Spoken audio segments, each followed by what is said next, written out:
prayer as an event. That's what is the gift of today's liturgy. When the disciples, the apostles of Christ, see Jesus praying, they are feeling, I want to in the same way. I want to pray as you are praying, Jesus.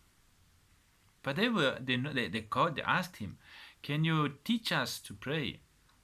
But they knew praying.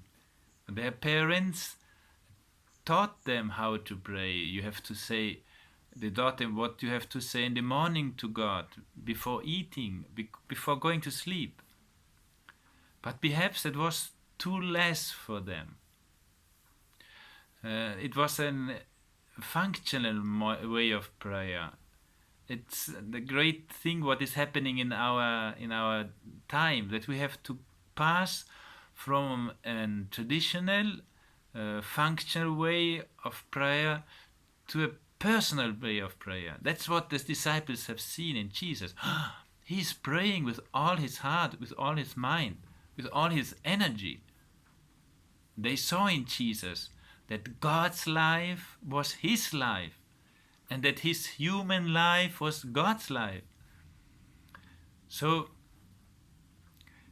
it's something similar what Abraham is experiencing with God. He's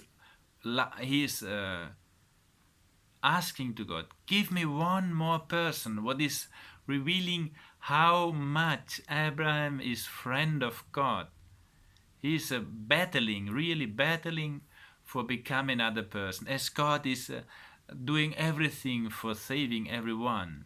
So that's Israel, the way of prayer. We see this also here in the beautiful work of Gauguin. Ladies are praying like Jacob, who is battling with the angel for being blessed. That's the way how Israel plays in his prophets, in his patriarchs, and mostly in Jesus. And there's one word, one experience, who is becoming this an experience of my own. As I'm emerged, as I am baptized in the death and the resurrection of Christ, I'm on his side, of Jesus' side.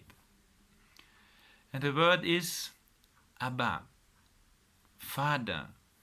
But as a child is saying Father to his father, or also as a great son is saying to his old father, who has necessity of his new love.